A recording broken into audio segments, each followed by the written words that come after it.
Welcome to the Progtalks by the Progspace.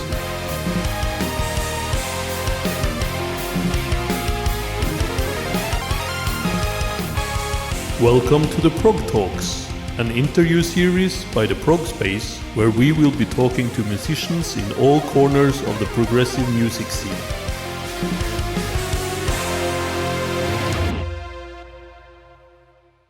Welcome back to another episode of the Progtalks. I'm your host, Dario. And before we jump in, as always, our little reminder for our cup of tea, cup of coffee to support us. We appreciate very much every support, also shares and likes and comments and subscribes. And you know the drill.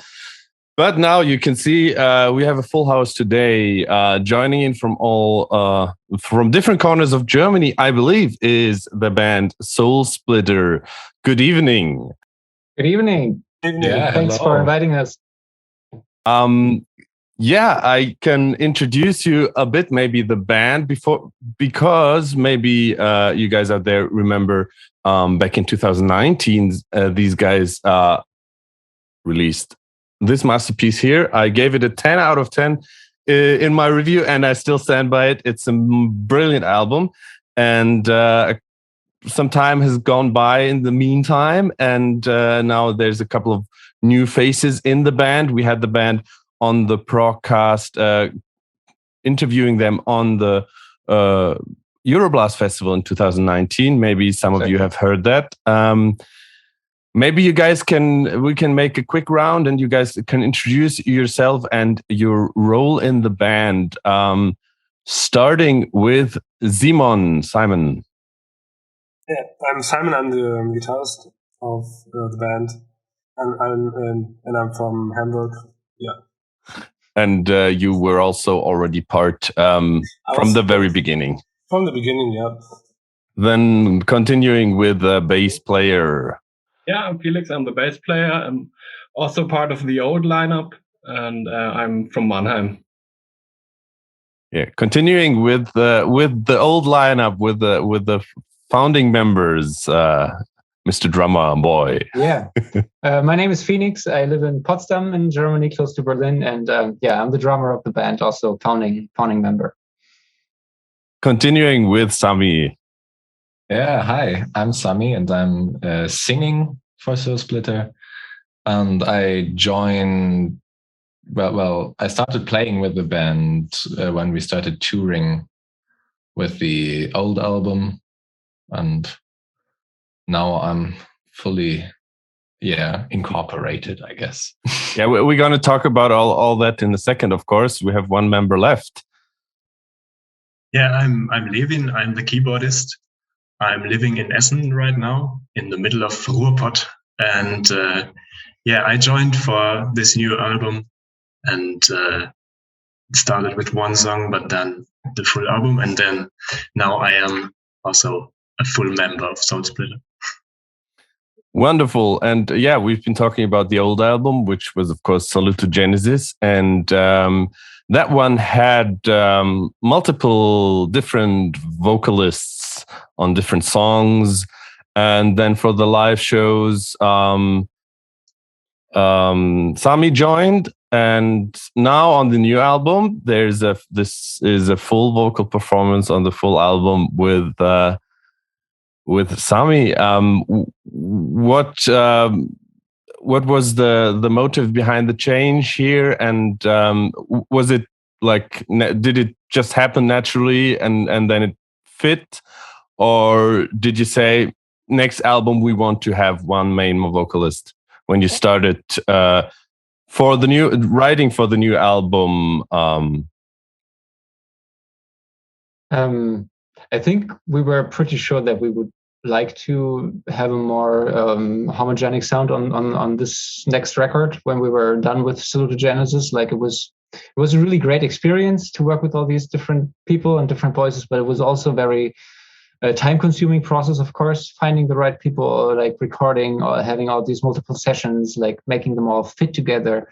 And so when Sami joined us as a live singer and was able to step in these different roles so gracefully, it was pretty clear that we would like to do it with him, and like having him as a part of the creative process from the start, like him being able to shape the way the things are to fit him more perfectly was, of course, very organic process, right? I think also from my side, I just was really motivated to bring my ideas and creativity into the process as well. Like just working with the guys is lovely. I don't know. Yeah, Fenix, you just mentioned that the first album with so many different contributors, not only in the vocal department, I believe, but of course you had also string instruments and like whole orchestras and all that. So I think I remember that it took quite some while to assemble all the different pieces for Salutogenesis. How fast was the writing and recording process for Connection now, the upcoming album, compared to Salutogenesis? I mean, the writing process already started when we were releasing and recording and releasing Salutogenesis. The original idea, was I was writing a solo guitar album actually, and in the middle of the process, I decided to switch this into a band album with Soulsplitter. And I think I already had these songs in a rough version in the end of 2019. And then when the whole Corona thing started in 2020, we sat together and said, okay, we're gonna produce a new album now, and I brought in my material, and then we continued to work with that. And Phoenix? And so the process was, of course, more homogenic because of the pandemic restrictions. We were not able to just like travel all over all the time, like meet all these different kinds of people, and we also wanted to work in a way that we can do it more or less self-dependent, right? Like that we could do a lot of the work and not being so reliant on other people. And so we really focus on what we have, like the possibilities that we had available to us at the time. Of course, we met whenever possible, but mostly working from home, sending files around, like elaborating on the songs and the themes. And then the whole recording process actually was decently compact, I would say. Like we spent the whole year 2020 to finish the songs, to write to actually conceptualize and write the songs, and then we started recording in April 2021 and finished in summer. So it was a pretty coherent process, much quicker than Salutogenesis for sure. So staying with the music and also the recording, I think when I think back to Salutogenesis, your previous pianist and keyboarder Daniel Greupner also played a vital part in the musical sound and everything. And but you parted ways with him on friendly terms because he was ready to pursue other musical endeavors, right? And so at which point did Levin join you, and how much was he a part already for the creative process here? I think Simon he asked him to record a song which was missing a piano line, but was other than this almost finished. And then he did such a great job that we asked him if he wanted to do the whole album with us, right? When was this? Beginning 2021, I think. Like we were almost finished with the compositions, and then Levin came in and of course also stepped up the piano game quite a bit from what we wrote, but the songs were more or less finished. Yeah. Yes, they did a great job in developing piano parts already. So I could, I listened to that and I thought maybe I could do here something, but the song structure and also the piano parts themselves have been quite developed already. So except in this one song, it was a bit less, but they did a great job. Many of us can play the piano, but not on the level as Levi, obviously. Yeah. So we know what's possible, and I already arranged lots of piano parts in 2020, and then gave it to Levi, and then just what we call it. Yeah. It's the bedroom producer style, right? Like we can program it in MIDI, that's fine, but playing it is a different deal. So. I think with your music is quite apparent already on Salutogenesis, but also on the new one, Connection, that you guys you have you really go into detail with the arrangements, and not only with the band instruments, but also with the string arrangements and all that. So already on Salutogenesis, you were working with string ensembles and orchestras together. How did you manage to pull this off with self-producing a niche progressive metal debut album, and then you managed to get amazing to do amazing arrangements, like from your creative and skill set, and then you manage also to get those ensembles to play with you.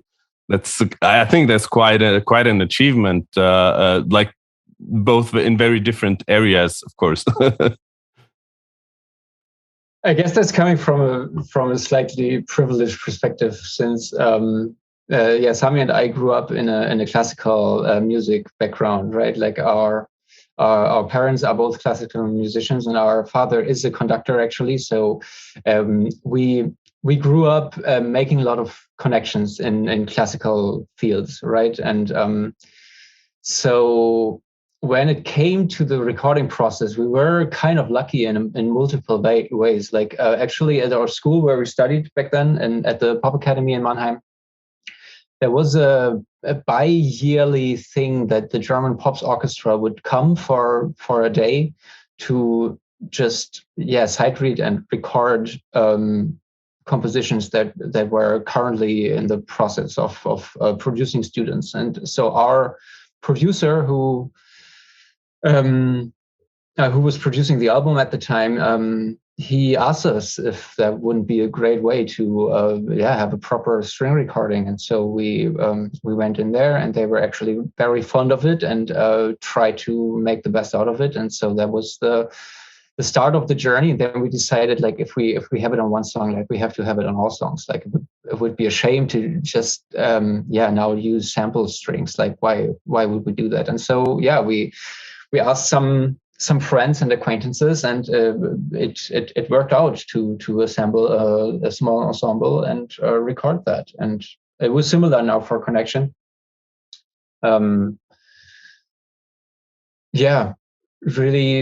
Really just like that. You ask the people who are capable of doing it. You prepare the recording session, and then we went there, and it was as simple as that. Is it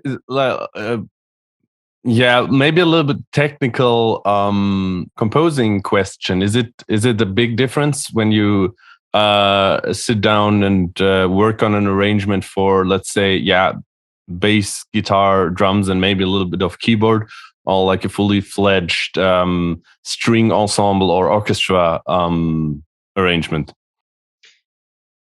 I mean, it's mostly different in the way that the instruments work, right? Like, if you know what the instruments are capable of and how their ranges are, how their playing techniques are, what is possible, and how they fit together, then it is a similar process in the way of just like writing stuff that sounds good on the particular instrument, right? But of course, you have to know about string instruments, so it's maybe not something that most band musicians go very deep into, because it's not something that they need or use in their daily work. I don't know how that feels for the others, but I don't know.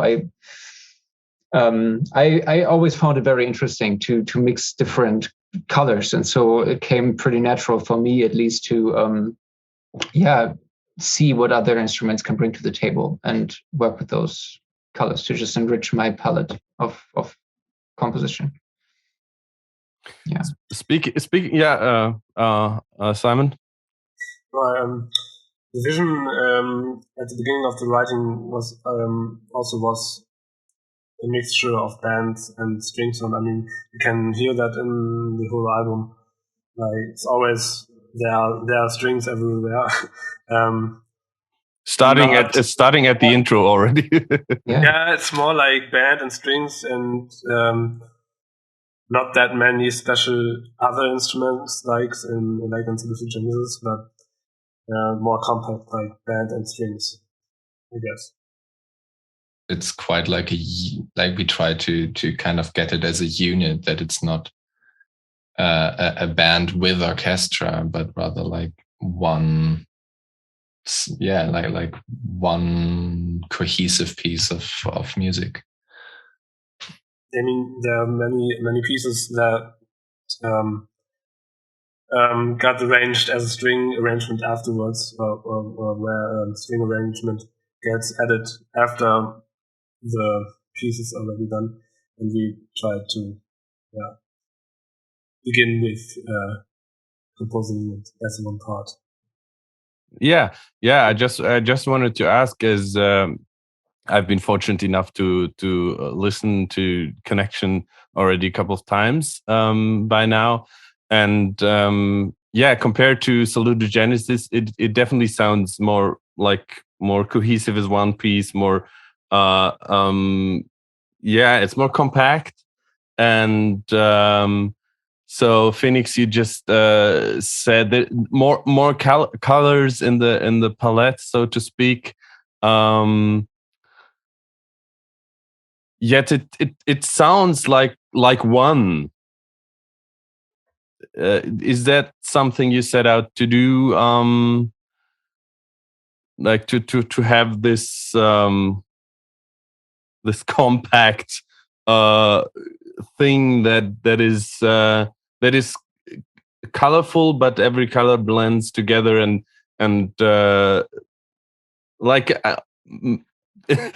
maybe what I'm trying to say is, on Salutogenesis there were like more like different, highlights and some the parts sounded different, more different to each other. Yeah. I mean, for sure, like one part really being that Simon wrote the songs from a different perspective when he started writing them, right? So that was one key difference. And the other difference was that we wanted to have a more compact process, like kind of like just a change of perspective, right? Like elaborating on our sound that we established on Salutogenesis, like trying what we learned from it, using the experiences that we got, but coming from a different angle, like tackling our sound and our process from a different angle. So we wanted to have it more stringent, to have it more cohesive, right? And so that was our task that we set out to do, and I think it turned out quite great to like focus on what we think is special about our sound compared to many other prog bands, and still working within the means what was possible in the pandemic and what was making a strong flow between the songs. Tying in with the flow of the songs, knowing Soulsplitter from the very beginning, and also like spending quite some time with Salutogenesis, and also, of course, doing the interview with you guys, I know that you also pay a lot of attention to detail, not only what the musical arrangements are concerned, but also the lyrical topics and content and concept itself. So maybe you can tell us a little bit about Connection. What's it about? Sure. Shall I go on? Yeah.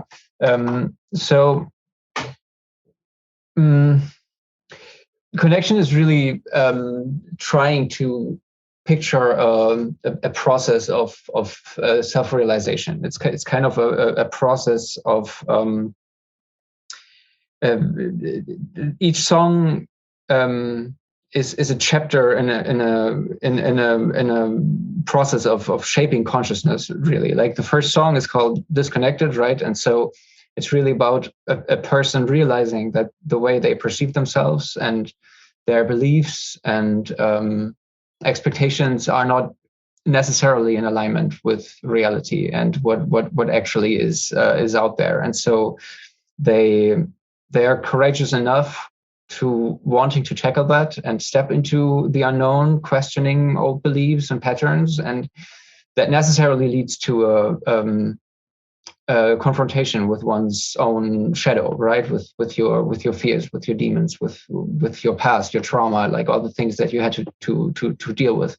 And so naturally you get confronted with strong emotions like anger and grief and sadness and maybe even depression and isolation, something that we could feel very strongly over the pandemic, being isolated ourselves, being confronted with insecurity, with uncertainty about how our future as musicians and even like really just as human beings will shape up in the future. And so going through this process, but then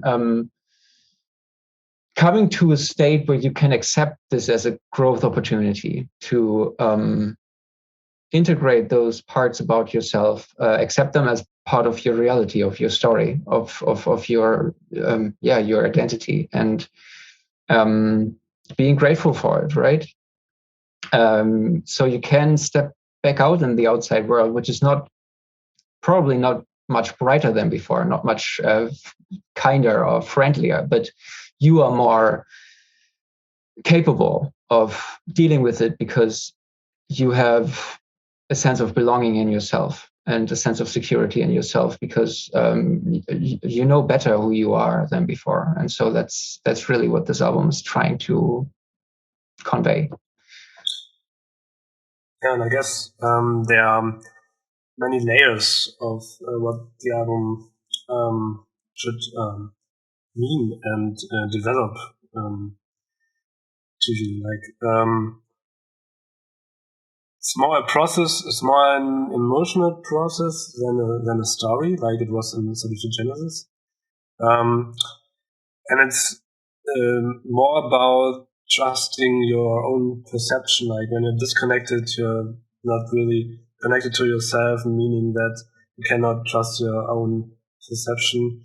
And you, in that process, realizing that you go through many different emotions going up and down, and rage and depression and everything. But then develops into this sense of gratitude and growth. So develop like dealing with yourself, you're gonna grow in the end.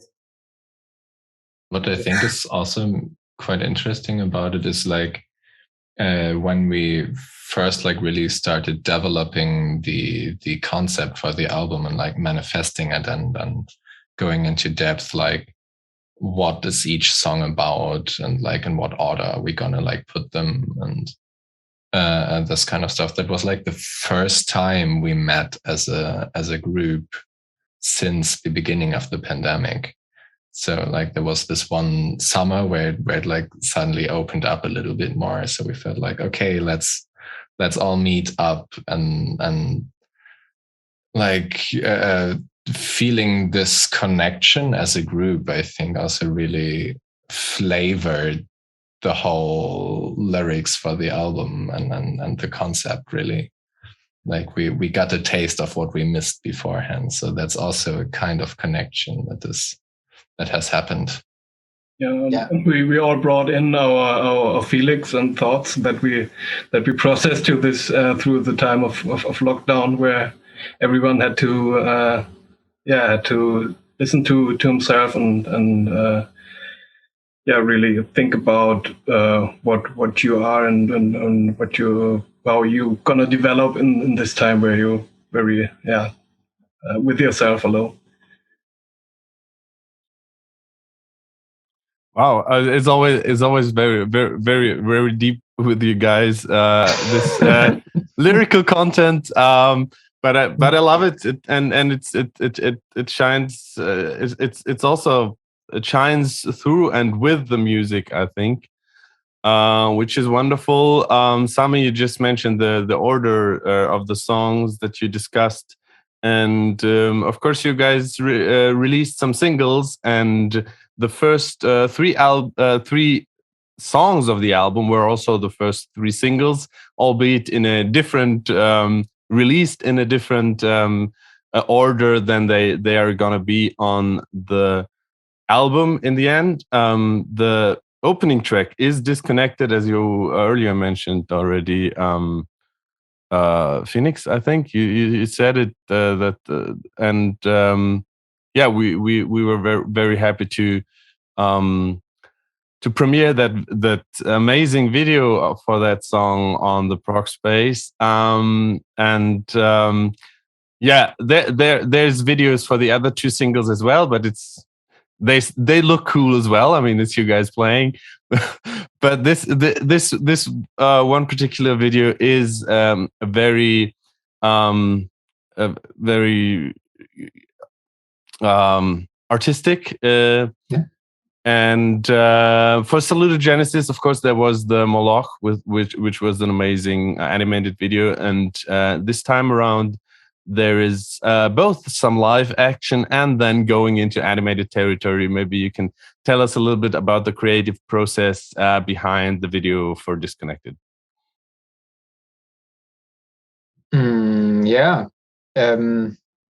So actually, it's a two-part video, right? Like Disconnected and Reconnected, really, like as being the first song and the last song of the album, they really encircle the whole process, right? And so I don't know who's seen it, so I might have to summarize briefly. Like the video is about a creature that is like remotely human looking, but still strange in its regard, like very, very, very alien in a way. And this creature finds itself locked in a lost space and is not able to leave, which is really a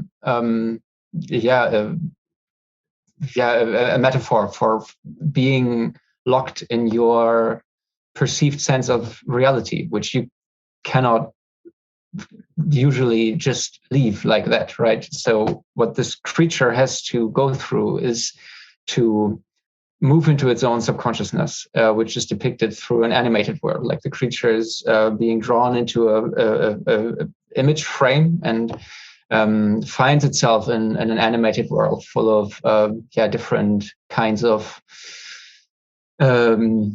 ugly beings, or like dangerous beings, creatures, if you will, and other creatures, and a giant toad, for example. A giant toad in Disconnected, exactly.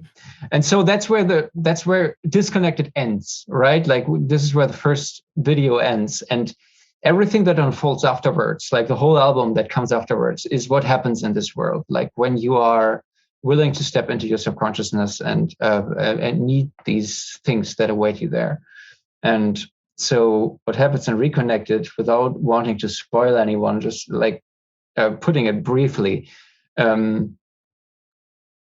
having gone through this process, the creature is able to see that this is really just itself, right? Like everything they're being confronted with is just part of themselves, and the moment it accepts that, it can overcome this pressure and this threat and this fear that comes with being confronted with these ugly things, and can come back to the real world, to the lost space it was before.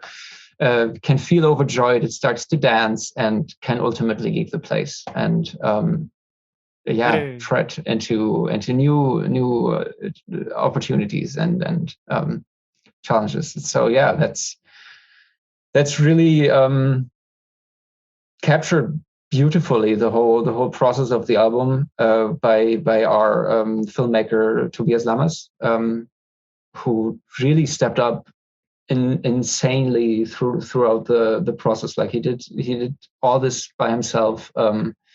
Animation, cinematography, editing, color grading. Like it's really insane what he realized in this like rather short time frame. And so it was a blessing and a joy to work with him on these videos. Yeah, for sure.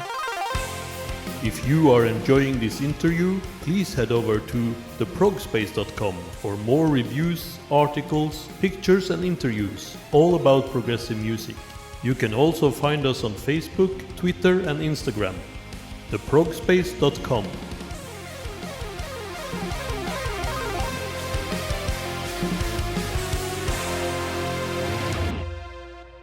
Yeah, when you just explained the concept, I had to think about the new Persephone album, Metanoia,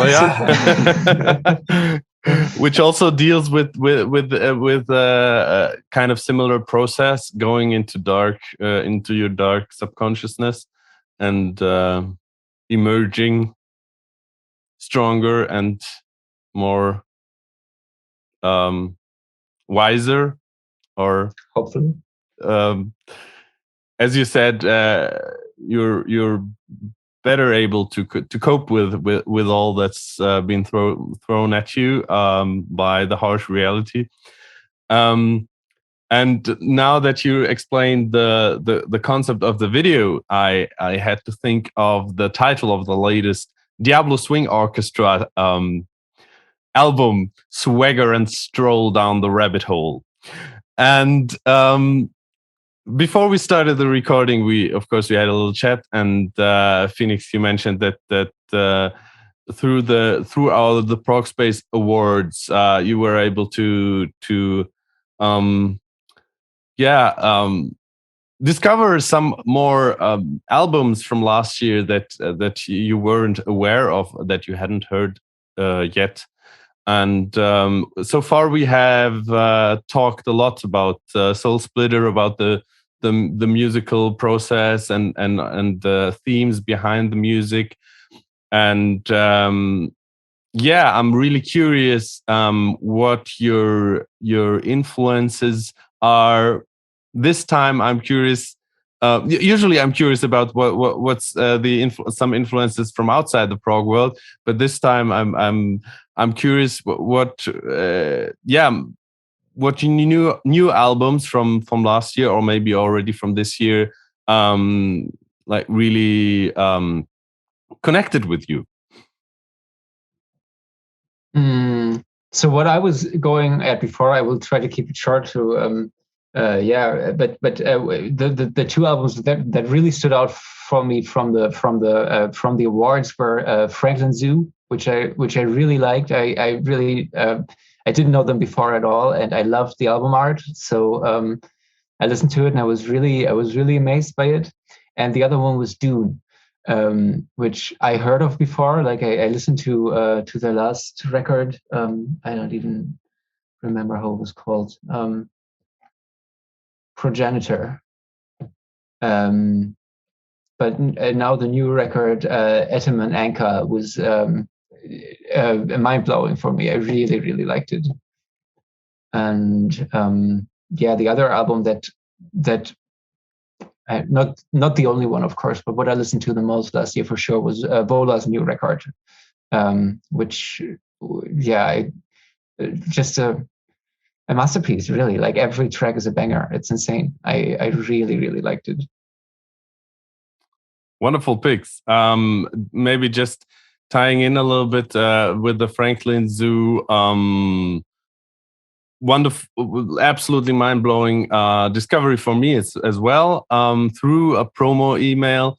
And sadly, they announced that they're gonna disband after a couple of last concerts this year. Maybe you should hook up with them and make something happen. That would be great. Yeah.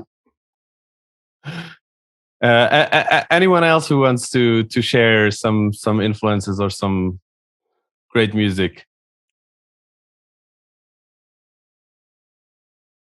You can only really double the Vola shout out. I've listened. It's for sure also the album I listened to the most in the last year. Apart from that, an album I just keep returning to, although not new, is the Ginger King of Everything album. I don't know, it just has impacted me on a level, like also just from a vocal perspective. I mean, everyone knows the vocal react videos to Pisces, right? But it's with you, right? Like she's just nailing the song and she's nailing the whole album through. And I'm utterly in awe of her capabilities. 60 million views on Pisces live session. That's crazy. Yeah. And another 22 million on Spotify I just saw. Yeah. So it's what did you think of Wallflowers, the new Ginger record? I must admit that I really haven't gotten to listen to a lot of new music in this past in these past months to a year, really. Even like the Vola one, Phoenix made sure I listened to. But yeah, so actually I haven't really indulged in it. I have listened to it and I've liked it, but it was more like in the background for me right now. I've seen them live on the Euroblast, which was a killer performance. Like just in general, listening to live music again after all the time was really, really amazing. And like it was, I think, the first like 2G Plus event I went through. So most of the thing I listened to really like with full attention was live, and that was an amazing set. I loved every minute of it. Maybe going the little detour now that you mentioned also Tatjana's vocal influence on you, Yeah. or like that. Yeah, you also do both, like clean vocals and growls or more harsh parts, and they're far and few in between. And I have seen you recommended, like Soulsplitter recommended in circles that I wouldn't normally associate with more lighter prog. And the people who recommend sometimes also do this little disclaimer. Okay, there's gonna be some harsh vocals, but be sure to stick through it. So when you make music, do you free yourself completely from outside expectations that might seep in through reviews or talking with people that maybe if someone says, hey guys, if you ditch the heavy the growling vocals, then you might reach a bigger audience or whatever. Do you consider stuff like this at all, or do you just go with your gut feeling and what you think serves the song most, or what the song needs in this moment? I think at least we really try to do it, right? Like there's probably like if someone says it, it's gonna like stick in the back of one's mind. But like for every person who dislikes the harsh vocals, there's gonna be a person who loves them, and probably like there are always also gonna be people who just don't like my voice, right? That's just the nature of being a vocalist, right? Like everyone knows the Dream Theater memes. Personally, I have huge respect for James Labrie and his like on a technical side and both musical side. But like you just can't cater to everyone, and so like like I will try to do the job the music requires, of course. And sometimes maybe I'm running in the wrong direction and someone's mind, but I can only work with mine, right? Yeah. It's always an attempt, right? Like trying to do what the song calls for and being as free as possible. I think that's the guideline we're trying to go for. But yeah. I think we also like to have a big spectrum of expressions to use and to transport things, and it's a good tool to have like very different approaches in vocals. And also, I guess that's part of the album concept. Like I said in the beginning, it was about trusting your own perception, and that begins in the writing process, like trusting what's coming out of your mind and your fingers and making something out of it. So the rule for this album was everything is allowed. Yeah. Actually, in that sense, when you first showed me the music, you like showed me Incineration and said, this is going to be one of the instrumental tracks of the album. And I listened to it and was like, are you sure? That was the first single, by the way, and I think it's fair to say that it really made a huge impact, like the impact of it, as far as I could see from an outside perspective, it worked amazingly and completely incinerated any expectations for the album. Yeah, being one of the harsher songs, right? So it captured people's attention. So why would we ditch that? Like, I think there's something for everyone if they really listen with open ears. And so, if you don't like Incineration, then you might find solace in Disconnected or Glass Bridge, which are much more lyrical. So, yeah, and we're really happy with how it impacted on the scene for sure. Like it's, we didn't expect that ourselves. How was the live reception? I mean, you guys were lucky enough to play a couple of live shows last fall, right? Yeah, 3. It was great, like for sure. It were 3 really good shows. That's for certain. Yeah, the reception was amazing. Yeah, it was of course great for us to be able to play these songs for a live audience, but especially the Ready for Prog festival that Levin just showed in Toulouse in southern France. We were like playing in front of a real audience, like it also being a 2G plus event. Like there were a bunch of people out there, and they were all craving music, and so it was really, really magical to be out there and perform for these guys and girls, of course. And yeah, they were fond of the new tracks, which was of course a big relief also, playing them for the first time and not being sure what to expect, how the reception is going to be. But yeah, it worked well.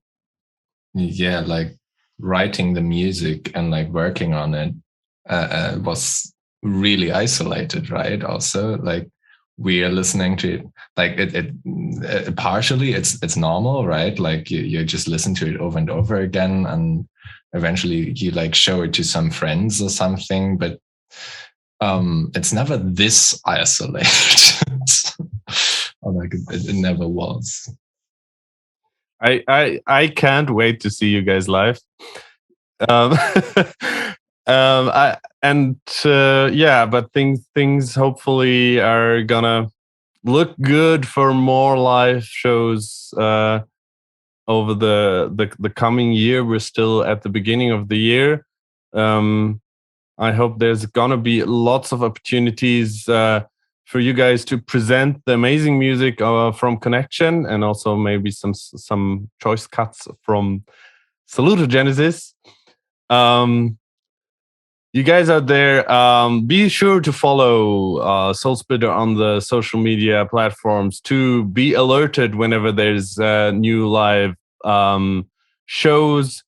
And of course, get your copy of Connection. Thank you guys so much for being on the Progtalks today. It was absolutely lovely. Can't wait to see you again in person. And of course, as I just said, I can't wait to see you play some music as well. Thank you so much for having us. Thank you for being on here. That's it for today. As always, a final reminder again for that cup of tea or coffee, and also give us a like, subscribe, comment, and share. We really appreciate your support and your loyalty. Until the next time, take care and keep spreading that prog love. The Progtalks, produced by the Progspace. Main host, Rune Belsvik-Reinås. Produced by Rune Belsvik-Reinås, Vanessa and Matthias Kirsch. All graphics and animations by Vanessa Kirsch. Intro theme by Giuseppe Negri. Outro theme by Zach Munowitz. This was the Progtalks by the Progspace. See you in a week.